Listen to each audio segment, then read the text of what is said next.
بسم اللہ الرحمن الرحیم۔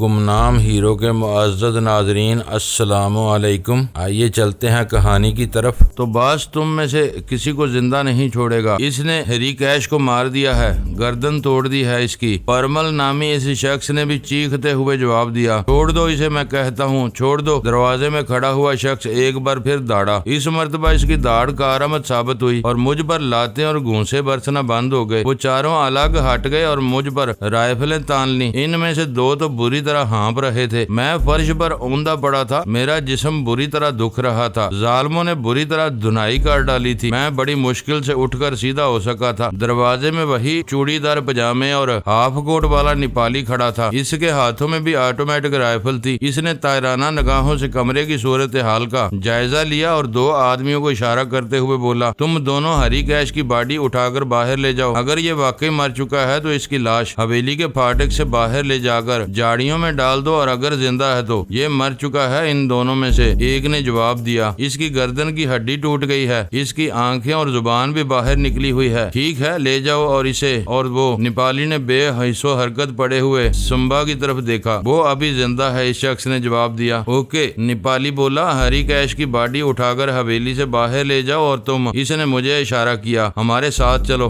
باز تم سے ملنا چاہتا ہے۔ تم دونوں کی وجہ سے آج ہمارے دو آدمی کم ہو گئے ہیں، لیکن ہمارے پاس آدمیوں کی کمی نہیں ہے۔ ویسے باز تم سے مل کر بہت خوش ہوگا، وہ تم جیسے بہادروں کی قدر کرتا ہے۔ اگر تم نے تعاون کیا اور اس کی بات مان لی تو ممکن ہے تمہیں اس سینڈیکیٹ میں کوئی بڑا عہدہ مل جائے، اور اگر تم نے بات نہ مانی اور باز کے سامنے بھی یہی رویہ اختیار کیا تو یقین کرو باز تمہارا وہ حشر کرے گا، دنیا کانپ اٹھے گی۔ کیا کرے گا تمہارا باز؟ مجھے مار ڈالے گا نا؟ میں موت سے نہیں ڈرتا، میں نے اٹھتے ہوئے کہا۔ موت نہیں، وہ بولا، باز کے خیال میں کسی انسان کے لیے موت کوئی سزا نہیں ہے، موت سے تو مکتی ہو جاتی ہے۔ کسی کو سزا دینے کے لیے باز کے پاس بہت سے طریقے ہیں۔ مثلا اس نے کبھی خونخوار بھیڑیے بھی پال رکھے ہیں جنہیں عام طور پر بھوکا رکھا جاتا ہے۔ اگر کسی زندہ انسان کو بکری کی طرح کھونٹے سے باندھ کر وہ بھوکے اور خونخوار بھیڑیے اس پر چھوڑ دیے جائیں تو تم اندازہ لگا سکتے ہو کہ اس شخص کا انجام کیا ہوگا۔ مرنا تو اسے بہرحال ہوگا، لیکن موت سے پہلے اس پر جو بیتے گی، کیا تم اس کا اندازہ لگا سکتے ہو؟ میں کانپ کر رہ گیا۔ سمبا کے ساتھ جو کچھ ہوا تھا اس سے ثابت ہو گیا تھا کہ یہ دنیا کے شفاق ترین انسان تھے۔ ایک شخص کو اذیت پہنچانے کے لیے اس کے جسم پر تیز دھار آلے سے چرکے لگائے گئے، اس کے ناخن ادھیڑے گئے، اور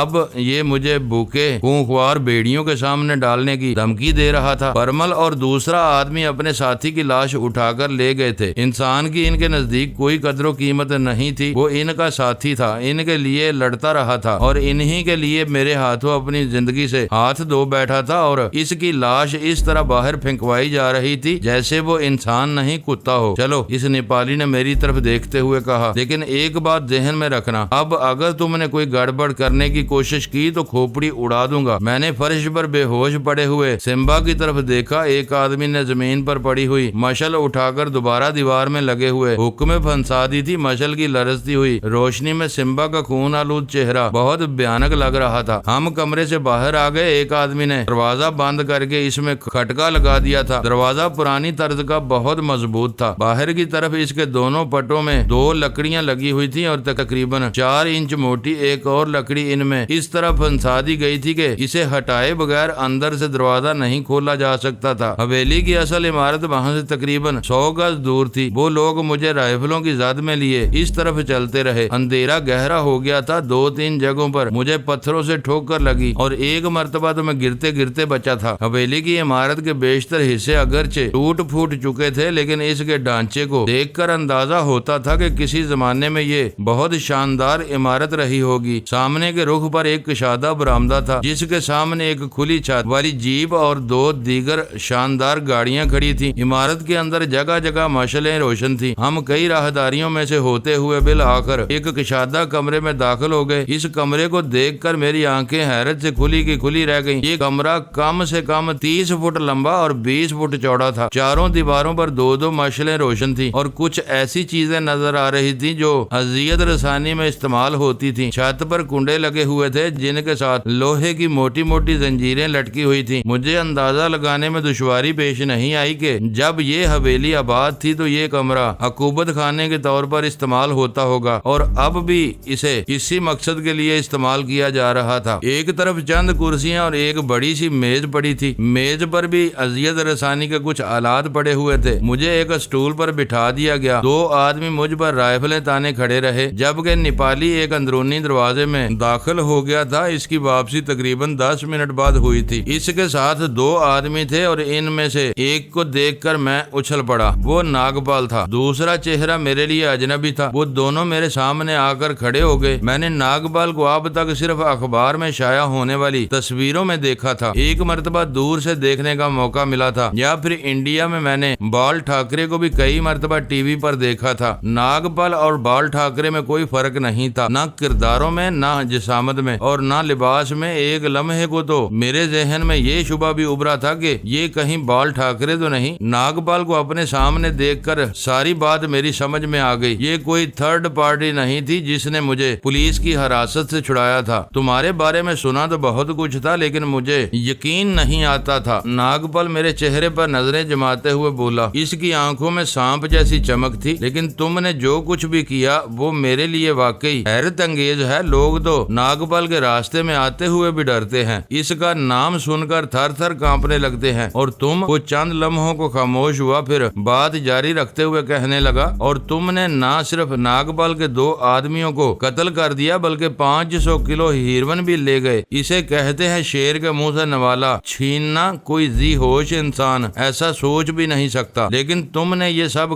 کچھ کر دکھایا۔ بہت بہادری کا ثبوت دیا ہے تم نے۔ تم بہت بڑے سورما ہو، اور ناگپال کو ہمیشہ ایسے سورماؤں کی تلاش رہی ہے جو موت سے پنجہ آزمائی کرنا جانتے ہوں، اور ابھی مجھے بتایا گیا ہے کہ تم نے میرے ایک آدمی کی گردن بھی مروڑ دی ہے۔ اس قید خانے میں آ کر تو بڑے بڑے سورماؤں کا پیشاب خطا ہو جاتا ہے، لیکن تم نے نہ صرف اپنے حواس برقرار رکھے بلکہ تم میں اب بھی اتنا ہی دم خم ہے۔ مطلب کی بات کرو، کیا کہنا چاہتے ہو؟ میں نے اسے گورا۔ چانگلی نے مجھے تمہارے بارے میں بہت کچھ بتایا تھا، لیکن میں اس کی باتوں کا یقین کرتے ہوئے ہچکچا رہا تھا۔ ناگپال نے کہا، بینکاک میں ٹائیگر اور پیڈرو کے گینگ کو جڑ سے اکھاڑ پھینکنا، تھائی لینڈ سے جنرل کھراٹ کے قدم اکھاڑ دینا اور گولڈن ٹرائی اینگل میں گھس کر تباہی پھیلانا اور زندہ بچ نکلنا، یہ کسی انسان کا کام نہیں ہو سکتا۔ لیکن اب یہاں جو کچھ ہوا ہے اسے دیکھتے ہوئے مجھے اچانک لی کی باتوں پر یقین کرنا ہی پڑے گا۔ ناگپال کے آدمیوں کو موت کے گھاٹ اتار کر 500 کلو ہیروئن چھین لے جانا کسی معمولی آدمی کا کام نہیں ہو سکتا۔ کوئی بہت بڑا گینگ بھی یہ کام نہیں کر سکتا۔ لیکن میرے لیے حیرت کی بات یہ ہے کہ یہ کارنامہ تم نے اکیلے ہی انجام دیا ہے۔ میں تمہاری قدر کرتا ہوں۔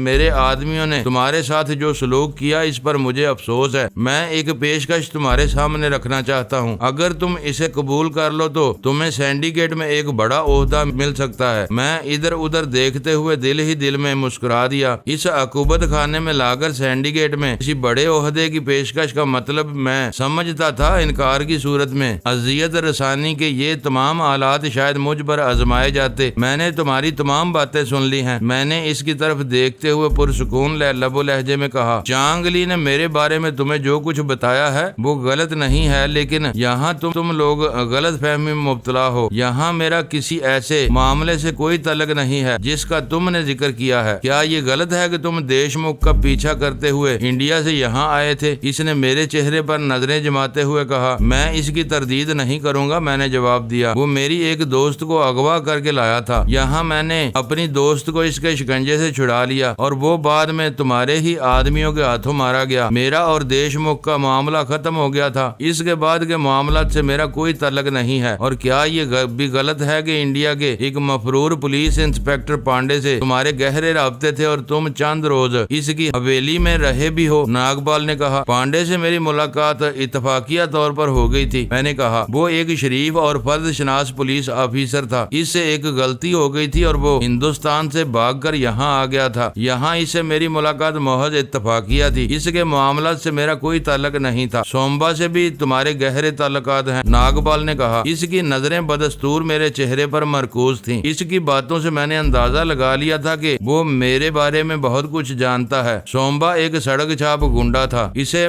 میں جب چاہتا مچھر کی طرح چٹکی میں مسل سکتا تھا، لیکن تم نے اسے بہت بڑا دادا سمجھ لیا اور سومبا ایک شریف آدمی ہے۔ میں نے اس کی بات کاٹ دی۔ دی۔ اگر تمہارا اس سے کوئی جھگڑا ہے تو میرا اس سے کوئی تعلق نہیں ہے، میں نے تو اسے گنڈوں سے بچانے کے لیے اس کی مدد کی تھی۔ نہیں، بات صرف یہی نہیں تھی، ناگپال بولا، تم نے اس کے ساتھ اور بھی بہت سے منصوبے بنائے تھے اور تمہیں یہ اطلاع بھی سومبا ہی نے دی تھی کہ ہمارے آدمی 500 کلو ہیروئن لے کر آ رہے ہیں۔ ناگپال کی اس بات پر میں چونکے بغیر نہیں رہ سکا، لیکن چہرے سے کسی قسم کے اثرات کا اظہار نہیں ہونے دیا۔ جب مجھے اپنے آدمیوں کے قتل اور ہیروئن کے چھینے جانے کی اطلاع ملی تو سب سے پہلے میں نے سومبا ہی کو پکڑا تھا۔ مرنے سے پہلے اسے یہ اگلنا ہی پڑا تھا کہ اس نے تمہیں ہیروئن کے بارے میں بتایا تھا۔ تمہاری تلاش شروع ہوئی تو پتا چلا کہ اس واقعے سے ایک روز پہلے تمہیں پوکھارا کی طرف جاتے ہوئے دیکھا گیا تھا۔ مزید تحقیق پر درپین میں بھی تمہیں دیکھے جانے کی اطلاع ملی۔ اس سے ہمیں یقین ہو گیا کہ وہ تمہارے سوا اور کوئی نہیں ہو سکتا جس نے ہمارے آدمیوں کو قتل کر کے 500 کلو ہیروئن غائب کر دی تھی۔ وہ خاموش ہو کر میری طرف دیکھتا رہا۔ میں پوری توجہ سے اس کی باتیں سن رہا تھا۔ اس کی ہر بات میرے لیے چونکا دینے والی تھی۔ مجھے یہ جان کر بھی بہت دکھ ہوا کہ سومبا اب اس دنیا میں نہیں رہا۔ ان خونخوار بیڑیوں نے اسے بھی ختم کر دیا تھا۔ وہ بات جاری رکھتے ہوئے کہہ رہا تھا، درپتن میں تمہاری موجودگی کا ثبوت ملنے کے بعد ہمیں یقین ہو گیا کہ وہ تمہارے سوا اور کوئی نہیں ہو سکتا۔ ہمارا خیال تھا کہ تم جاڈا کوٹ سے ہوتے ہوئے دریائے بیری کے ساتھ ساتھ رائل نیشنل پارک یا اس کے قریب نیپالی گاؤں سے ہوتے ہوئے کسی جگہ سے انڈیا کی سرحد پار کرنے کی کوشش کرو گے۔ ہم نے زیادہ توجہ اس طرف دی اور تمام سرحدی راستوں پر پہرے بٹھا دیے، لیکن کئی روز گزرنے کے بعد بھی تمہارا سراغ نہیں ملا۔ پھر ہمیں یہ دلچسپ اطلاع ملی کہ یوگیندر ناتھ اور تری دیو کو بھی پونگا رینج کی طرف جاتے ہوئے دیکھا گیا تھا۔ وہ دونوں مہا حرامی آدمی تھے، وہ ہمیشہ دوسروں کے مال پر ہی جھپٹتے رہے ہیں۔ یہ اطلاع ملنے کے بعد ہم نے پونگا رینج کی طرف توجہ دی اور ان بلند پہاڑوں میں آباد بستیوں میں پوچھتے ہوئے تارانگ قبیلے تک پہنچ گئے اور وہاں سے پتا چلا کہ تم وہاں سے نکل چکے ہو۔ ہمیں تمہاری دوست بملا اور یوگیندر ناتھ اور تری دیو کی موت کی بھی خبر مل گئی اور اس قبیلے سے نکلنے کے دوسرے ہی دن تارانگ قبیلے کا ایک آدمی مل گیا جسے تمہاری تلاش کے سلسلے میں میرے آدمی ساتھ لے گئے اور پھر میرے آدمی دھول گری کے بلند اور دشوار ترین پہاڑی راستوں سے ہوتے ہوئے پوکھارا تک آ گئے۔ پوکھارا پہنچنے کے اگلے روز میرے آدمیوں کو پتا چل گیا کہ تمہارا قافلہ صبح سویرے ہی وہاں سے جنوب کی طرف روانہ ہو چکا تھا۔ میرے آدمیوں نے سہ پہر کے قریب دریائے موڈی کھولا کے کنارے اس قافلے کو جا لیا، مگر تم اس قافلے میں نہیں تھے۔ تارانگ قبیلے سے تعلق رکھنے والے وہ لوگ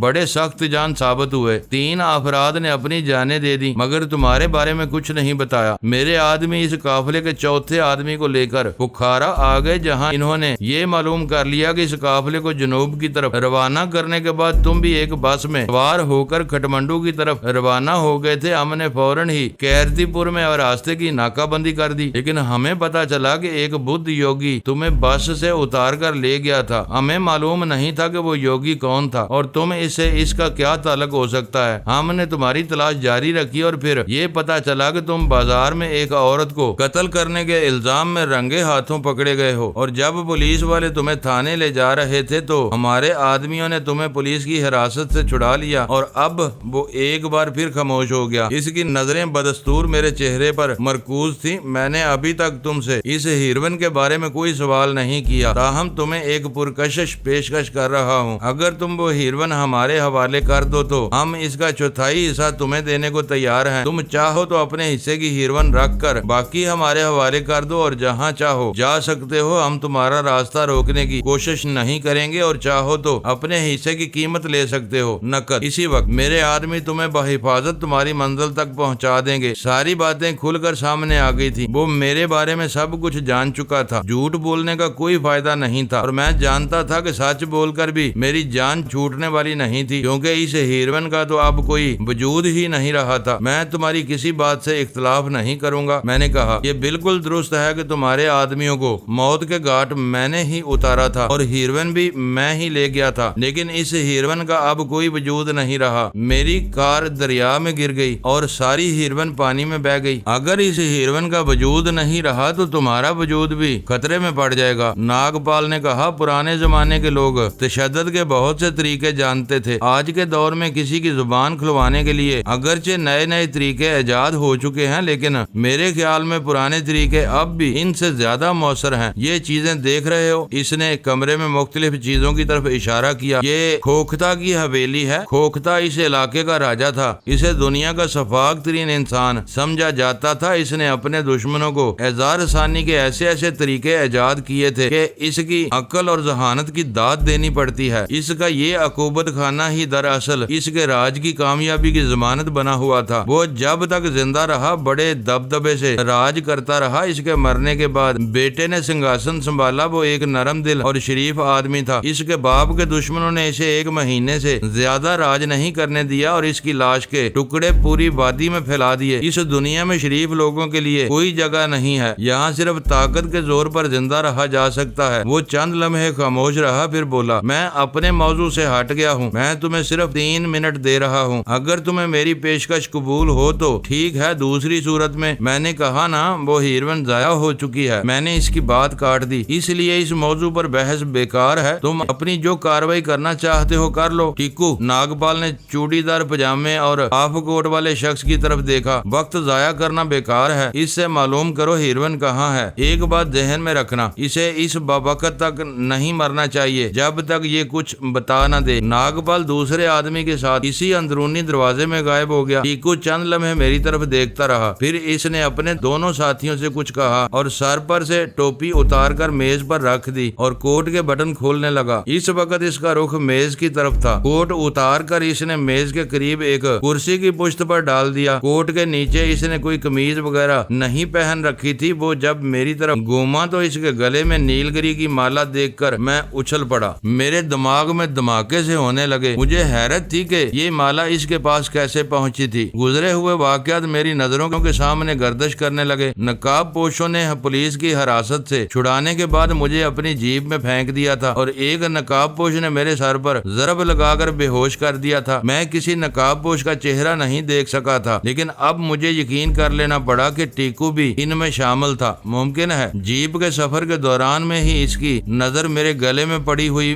مالا پر پڑ گئی ہو، یا جب مجھے حویلی کے قید خانے میں ڈالا گیا تھا تو یہ مالا اس وقت ٹیکو کی نظروں میں آئی ہو اور اس نے مالا میرے گلے سے اتار کر اپنے گلے میں پہن لی اور وہ یقیناً اس مالا کی اہمیت سے واقف نہیں تھا۔ اب ساری کہانی تمہارے سامنے آ چکی ہے ہمت سنگھ۔ ٹیکو میرے چہرے پر نظریں جماتے ہوئے بولا، تم یہ بھی جان چکے ہو کہ انسانی زندگی کی ہمارے نزدیک کوئی اہمیت نہیں ہے۔ ہم صرف اور صرف دولت کی پوجا کرتے ہیں۔ اگر تم شرافت سے وہ 500 کلو ہیروین ہمارے حوالے کر دو تو فائدے میں رہو گے، بصورت دیگر میں تمہارے شریر کے ہیروین بنا دوں گا۔ بات کرتے ہوئے وہ غالباً غیر ارادی طور پر گلے میں پڑی ہوئی مالا کو بھی چھو رہا تھا اور پھر اس نے وہ مالا بھی گلے سے اتار کر میز پر ٹوپی کے قریب رکھ دی۔ میں جانتا ہوں کہ تم لوگ میری کسی بات کا یقین نہیں کرو گے، میں نے جواب دیا، اسی لیے جو بھی کارروائی کرنا چاہتے ہو شروع کر دو۔ ٹیکو چند لمحے میری طرف دیکھتا رہا، پھر اچانک ہی اس نے میرے چہرے پر گونسا مارنے کے لیے اپنے ہاتھ کو حرکت دی۔ میں نے بڑی پھرتی سے اس کی کلائی پکڑ لی۔ ٹیکو کے چہرے پر عجیب سے تاثرات ابھر آئے۔ وہ کلائی چھڑانے کے لیے زور آزمائی کرنے لگا۔ اس کا دوسرا ہاتھ بھی حرکت میں آیا، لیکن وہ ہاتھ بھی میری گرفت میں آ گیا۔ میں اس وقت تک اسٹول پر بیٹھا ہوا تھا، لیکن اب اٹھ کر کھڑا ہو گیا۔ ٹیکو اپنے بازو چھڑانے کے لیے زور آزمائی کر رہا تھا۔ میں نے اسے پیچھے دھکیلتے ہوئے دونوں ہاتھ جاڑ دیے۔ وہ لڑکھڑاتا ہوا دیوار سے ٹکرایا اور اسی لمحے اس کے دونوں ساتھیوں نے مجھ پر چھلانگ لگا دی۔ میں ان کی طرف سے غافل نہیں تھا، لیکن ان کا یہ حملہ اس قدر اچانک تھا کہ میں اپنے آپ کو بچا نہیں سکا۔ ان دونوں نے مجھے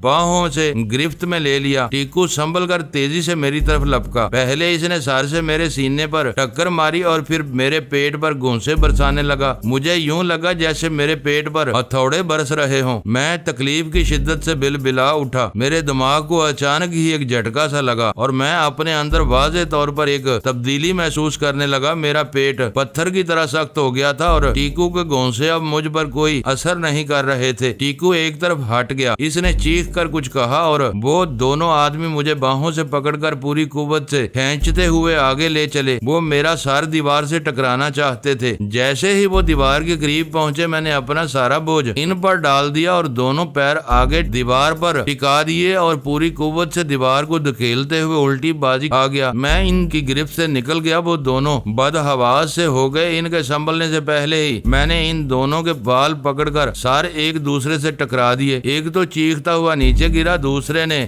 دونوں ہاتھ اپنا سر تھام لیا۔ موقع سے فائدہ اٹھاتے ہوئے میں نے اسے زوردار سائڈ سائیڈ کک رسید کر دی، وہ بھی بل بلاتا ہوا اپنے ساتھی کے اوپر گرا۔ کک لگانے کے بعد میرا پیر اس جگہ پڑا جہاں فرش ٹوٹا ہوا تھا۔ میں اپنا توازن برقرار نہ رکھ سکا اور لڑکھڑا کر پشت کے بل گرا اور میرے سنبھلنے سے پہلے ہی ٹیکو نے میرے اوپر چھلانگ لگا دی۔ ٹیکو مجھے بری طرح رگید رہا تھا لیکن مجھے موقع مل گیا اور میں نے اسے پیروں پر اچھال دیا۔ اس وقت اس کے دونوں ساتھی میری طرف لپکے تھے۔ ٹیکو ان کے اوپر گرا اور وہ تینوں ڈھیر ہو گئے۔ میں نے اٹھ کر میز کی طرف چھلانگ لگا دی۔ ٹیکو کے ایک ساتھی نے میری ٹانگ میں ٹانگ اڑا دی۔ میں منہ کے بل گرا لیکن میں اٹھ کر ایک بار پھر میز کی طرف لپکا۔ اس مرتبہ ٹیکو میرے آڑے آ رہا تھا۔ ان کا خیال تھا کہ میں بھاگنے کی کوشش کر رہا ہوں۔ ٹیکو کا ایک ساتھی اٹھ کر دروازے کے قریب پہنچ گیا تھا تاکہ مجھے اس کمرے سے باہر نکلنے کا موقع نہ مل سکے۔ ٹیکو بھی میرے سامنے باہیں پھیلا کر کھڑا ہو گیا تھا لیکن میں دروازے کا رخ کرنے کی بجائے اچھل کر میز کے قریب پہنچ گیا اور ٹوپی کے قریب پڑی ہوئی نیل گری کی مالا اٹھا کر اپنے گلے میں پہن لی۔ مالا میرے گلے میں آتے ہی مجھے یوں محسوس ہوا جیسے میرے اندر ایک نئی توانائی بھر گئی ہو۔ اس کے ساتھ ہی نیل گری کی سرگوشی میری سماعت سے ٹکرائی۔ تمہیں کتنی بار سمجھانا پڑے گا کہ تمہارے اندر بھی ایک مہان شکتی موجود ہے، تم اس سے کام لینا کیوں بھول جاتے ہو؟ اس وقت اگر میں تمہارے اندر اس شکتی کو نہ ابھارتی تو یہ لوگ تمہارا بھوتا بنا دیتے، لیکن اب یہ تمہارا کچھ نہیں بگاڑ سکتے۔ ان کی تھوڑی بہت مرمت کر دو اور اپنے دوست کو لے کر یہاں سے نکل جاؤ۔ مالا کی حفاظت کرنا گوتم بوش اور سادھو دھیراج فی الحال رشی کیش واپس چلے گئے ہیں لیکن وہ اس مالا کو حاصل کرنے کے لیے تم پر دوبارہ حملہ آور ہوں گے۔ اس وقت تمہیں محتاط رہنا ہوگا۔ میرے کان میں شہد کی مکھیوں کی بنبناہٹ بدستور سنائی دے رہی تھی۔ کچھ دیر پہلے سمبا والے کمرے میں میری دھنائی ہوئی تھی، میرے جسم کا جوڑ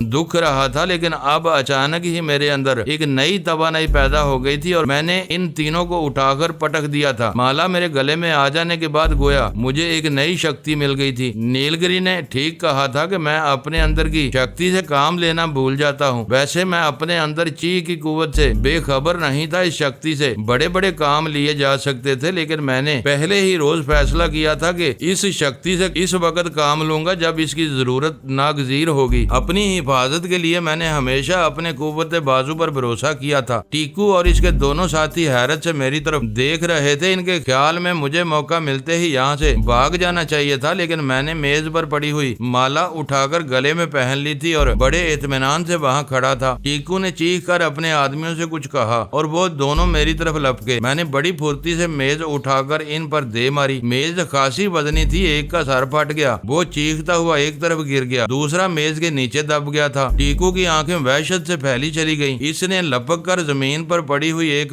رائفل اٹھا لی۔ میں چند گز کے فاصلے پر اس کے سامنے تھا، ہمارے درمیان کوئی آڑ نہیں تھی۔ ٹیکو نے ٹریگر دبا دیا، ٹھیک اسی لمحے اس کے ہاتھ کو جھٹکا لگا، رائفل کی نال اوپر کی طرف اٹھ گئی اور لاتعداد گولیاں میرے سر کے اوپر سے گزر گئیں۔ ٹیکو کی انگلی اس وقت تک ٹریگر سے نہیں ہٹی تھی جب تک میگزین خالی نہیں ہو گیا تھا۔ وہ متوحش نظروں سے میری طرف دیکھ رہا تھا۔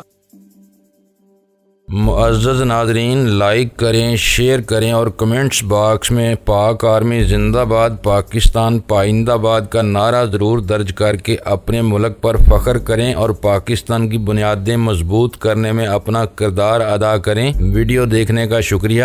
معزز ناظرین، اپنا خیال رکھیے گا اور ہمارے چینل کا بھی۔